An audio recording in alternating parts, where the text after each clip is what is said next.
Hi everyone, this is Kijabo Vlogs, a Filipino reactor based here in Kidab, Saudi Arabia, and welcome back to my channel. Agad-agad gawa natin ito reaction, a video, ang Barda compilation. Mga mami, okay na, kahit sinabi ko pala kahapon na parang, hindi muna tayo maniniwala o hindi muna ako maniniwala kahit pabor sa atin na andun ang photo ni Barbie. Kasi aside from this one, ito, bago ko lang ito nakita, aside from this one, meron pa talaga akong, wait lang, ayusin ko muna to, meron pa talaga akong, what do you call this, nakitang video na, oo nga, hindi talaga, bakit ganito yung TikTok ko? Hindi talaga siya edited. Andun nga pala talaga ang picture ni Barbie for today's video. Dear, bakit andoon? Bakit andoon? Alam mo ha, sa isang establishment, katulad ng kilala ka pang personality and whatnot, hindi yan magbibigay-bigay ng mukha mo doon. Hindi yan magbibigay o magpapaskill ng mukha mo doon. Na parang you are an endorser. Ganon yung atake. Kasi dear, ang mahal niyan. Ang mahal niyan. Though the photo itself is not just to endorse.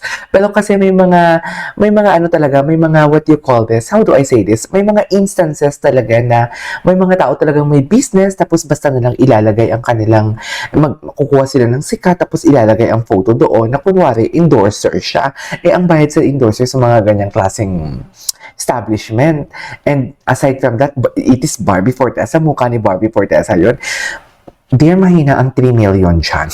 Sa totoo lang, mahina ang 3 million. Kahit sabi mo wala siya sinasabi, picture niya lang yan dyan. Mahina ang 3 million dyan, mga mami. So, basically, nagulat ako kasi totoo pala talaga naandun yung photo. Ang iniisip ko lang, hindi maglalagay ng photo dyan si David Licauco ng photo ni Barbie kung hindi yan nag-ask ng permission. Diba? Though the photo itself is not something like, hindi naman yung nagsushoot to promote Kuya Korea. Pero kasi, kung ako si David, I should ask permission to Barbie. For sure, nag-ask ka ng permission. Ang tanong, bakit pumayag si Barbie na i-post o ilagay ang picture doon? Kahit sabihin natin binigay yun.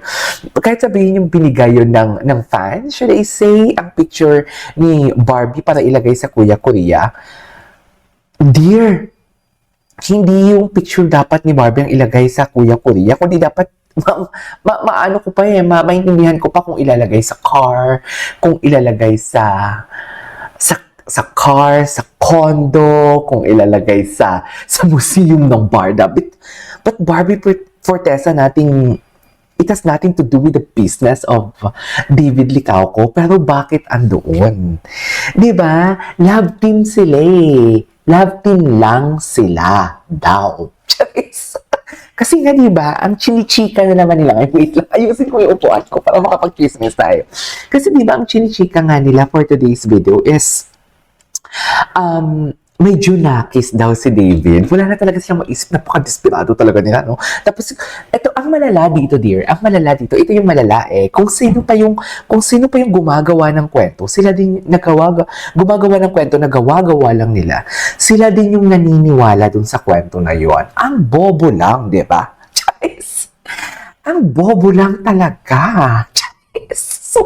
Sorry sa term, hindi naman ako yung tipong ganyang tao na parang sasabihin na bobo ko. Pero, yun na siguro yung pinakasagad talaga na definition sa ginagawa nila. Yung tipong alam nila na ginawa nila ang kwento, na gumawa sila ng kwento na walang katotohanan, tapos naniniwala din sila dun sa kwento na yun. Imagine that. Can you just imagine that? I mean, gets mo ba yun? Parang nagbuhat ka ng sarili mong bangko. Anyway, so yun na nga yung balik tayo dito. Naluloka lang ako. Kasi for sure talaga pumayag yan si Barbie. For sure nag-ask yan ng permission. Knowing David, nag-ask yan ng permission. Pero ang tanong ko lang, bakit pumayag si Barbie? Kasi love team sila eh. Love team sila and wala sa Kuya Korea ang work nila. Gets mo ba yun, mami? Wala sa Kuya Korea. Kuya Korea nothing has to do. Tama ba yung English? Has nothing to do with the Barda Love Team. Set aside siya sa Barda Love Team because that is a personal business of David Licauco. Sariling business yan ni David Licauco and walang kinalaman dyan ang Barda or even Barbie Fortesa. Pero bakit nilagay ni David ang picture ni Barbie sa kanyang business? And for sure, humingi talaga yan ng permission si David. At bakit? Yun yung tanong bakit pumayag si Barbie? Di ba, mami? Gets mo ba yon? Thank you so much sa mga nagbigay ng ayuda na confirm daw talaga na andyan yung picture ni Barbie. Maraming salamat. So, without further ado, let's all watch this. Tingnan natin to. Confirm na nasa wall nga ni, di ba, nasa wall nga pic ni Bibi. De-edited. Hindi daw edited. Nakita ko to kagabi. Confirm nga talaga. Si David yung sa baba. Ate, bakit mo naman ang layo din naman ng picture sa totoo lang? Ito yung nakita natin kahapon. Ay, hindi ito nakita. Picture ni Bibi Fortesa pati sa nakadisplay ko yung restaurant ni David Licauco.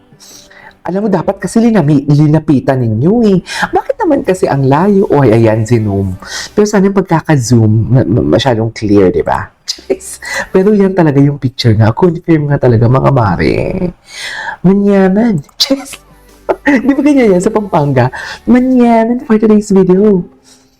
Ano naman ito? Bakit may mga ganitong lumalabas?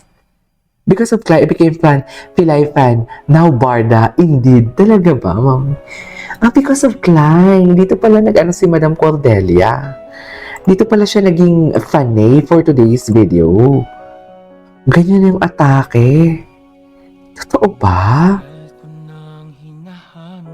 Ay, may mga ganyang picture po talaga. May mga ganyang atake po pala talaga sila for today's video. Ay, kay David to nakanta. Kailangan kita.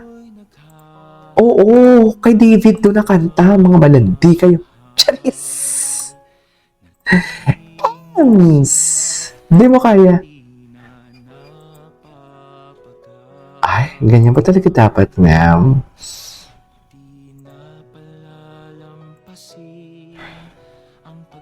Ay, tapos na pala yun. Ay, ang dami. Barda Day ba ngayon? Ay, ang daming ayuda, ha? Barda Day, hindi pa naman Barda Day. Hindi pa naman Barda Day. Diba? Help, hallelujah. Ay, ganyan ba talaga dapat, man? Ay, ang ganda naman ito. Although napanood ko na din naman tong video na to, pero patuloy pa din akong kinikilig for today's video at wala kayong magagawa kung kikiligin ako. Kayo mga basher kayo, ito yung mga basher, mamaya ko nilalantakan yung mga basher na yan. Kung sa bagay, wala na din naman silang puwang sa atin. Di ba? Wala na din naman silang puwang sa atin, so bakit pa natin sila? Pero masarap din kasi asarin sila, yung tipong lumalabas sila sa kanilang mga skin. Masarap din yung tipong sasampalin sila sa katotohanan. Di ba? Alam niyo ba yun? I mean, gets niyo ba yun? Anyways, there you go guys, this is for today's video. Ay, ano to? Parang gusto ko itong gawa ng reaction video. There you go guys, this is for today's video. Our part of compilation. This is Kitty Vlogs. See you in my next vlog. Bye!